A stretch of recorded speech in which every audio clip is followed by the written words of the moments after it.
Bonjour et bienvenue à notre rendez-vous devenu maintenant traditionnel. L'année 2010 a été une année insolente pour les marchés immobiliers.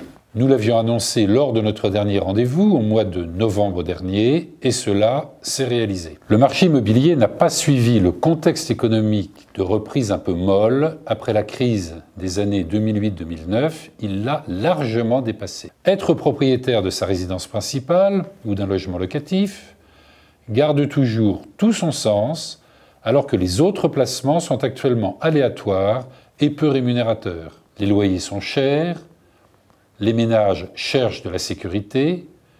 Par ailleurs, les taux d'intérêt des emprunts immobiliers, même s'ils ont une légère tendance à la hausse, restent toujours très attractifs et l'accès au crédit est devenu plus aisé. Enfin, les différentes mesures fiscales et financières de soutien, le CELIE, le PTZ, le prêt à taux zéro, le pass foncier, les déductions fiscales des intérêts d'emprunt ont été d'autant plus recherchées et efficaces que certaines arrivaient à terme en fin d'année et étaient appelées à être moins favorables, créant ainsi un appel d'air et un afflux d'acquisitions. Les perspectives en 2011 sont moins assurées, malgré un début d'année encore actif et des prix toujours soutenus. Vous savez qu'il convient de distinguer les volumes, c'est-à-dire le nombre de ventes de biens immobiliers, et les prix de ces biens. Nous ne nous attachons ici qu'à l'immobilier d'habitation, qu'il s'agisse des biens anciens ou neufs, des appartements ou des maisons.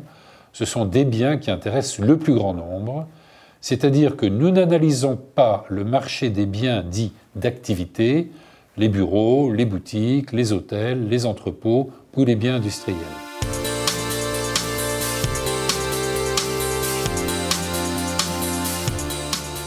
Concernant donc d'abord les volumes, l'année 2010 s'est achevée sur un record. Presque 200 000 logements neufs ou anciens vendus en Île-de-France contre 142 000 en 2009, soit une augmentation de près de 40%, et un nouveau record par rapport au plus haut de 2005 où il s'était vendu 194 000 logements. Le début de l'année avait été surtout un rattrapage après les 2 années précédentes qui avaient été les années de crise. L'augmentation a été beaucoup plus sensible au 4e trimestre grâce à des achats d'anticipation avant les modifications de la réglementation sur les aides à l'investissement immobilier. Les ventes dans le neuf ont été de 50% supérieures à une année moyenne de référence, soit de 1999 à 2007. Seules les ventes de maisons neuves ont été en retrait. Dans l'ancien, en Île-de-France, les ventes ont augmenté d'environ 37% de plus qu'en 2009 à 163 000, retrouvant le niveau de volume des années 1999 à 2007. Cependant, à Paris, si les ventes ont dépassé de 32% le nombre réalisé en 2009, à 32 500, elles sont encore en volume inférieures à celles de la période de référence où elles chiffraient 38 500. Les tensions sur l'offre et les prix continuent à peser dans la capitale dont l'activité reste très forte.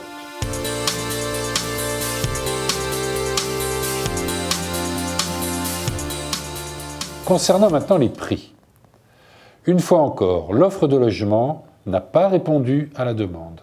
La construction neuve est véritablement insuffisante en Île-de-France. Nous constatons que le différentiel de prix entre le neuf et l'ancien s'est nettement atténué depuis 18 mois. C'est surprenant d'autant que la construction neuve s'améliore en termes de performance énergétique et d'accessibilité et que les incitations fiscales la concernant étaient et demeurent, mais dans une moindre mesure, très attractives. Par ailleurs, les propriétaires hésitent toujours à mettre leurs biens sur le marché de peur de ne pas trouver celui dont ils auraient besoin en remplacement, ou plus simplement, ils peuvent avoir l'espoir qu'ils pourraient être déçus d'une plus-value toujours plus importante ou la crainte de ne pouvoir placer de manière intéressante le produit de la vente de ce bien, tant les produits financiers sont actuellement peu attractifs. En Île-de-France, l'indice notaire INSEE des logements anciens du 4e trimestre 2010 a progressé de 14,10% en un an. La pression est plus forte dans la capitale, où le même indice a progressé de près de 18%, 17,5%, également en un an. La progression est un peu moins spectaculaire en petite couronne, 12,8%, et encore moins en grande couronne, 7,3%. Cependant, et malgré une pause au quatrième trimestre, l'indice des prix des maisons anciennes a subi une hausse annuelle de 8,4% en Île-de-France, dont 10,8% en petite couronne et 7,3% en grande couronne. Pour acheter, il faut maintenant accepter un niveau de prix très élevé.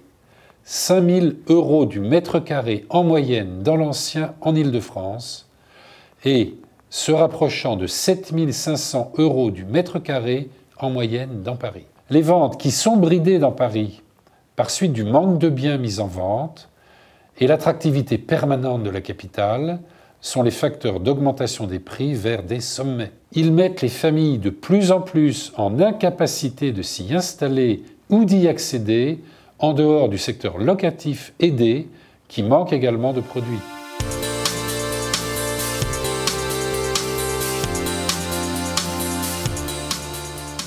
Quelles sont maintenant les perspectives du marché francilien au cours des prochains mois? Vous savez que nous refusons à faire des pronostics au-delà de ce que nous permettent les instruments dont nous disposons et qui sont surtout maintenant et depuis peu les analyses des promesses de vente, qu'elles soient établies dans nos études, chez les agents immobiliers ou, mais c'est très rare, entre particuliers. Ces avant-contrats ont été analysés sur un panel d'études témoins jusqu'à la fin du mois de février. Ce sont également les révélations que nous font nos clients sur leurs projets et sur les anticipations de leur stratégie patrimoniale. Les aides à l'accession et à l'investissement n'ont pas été supprimées, même si elles ont été refondues. Mais il faudra un peu de temps pour que le PTZ+, le prêt à taux zéro plus, le nouveau prêt à taux zéro, soit assimilé par les particuliers et par les banques. L'accession à la propriété continue à séduire nos concitoyens, mais en même temps,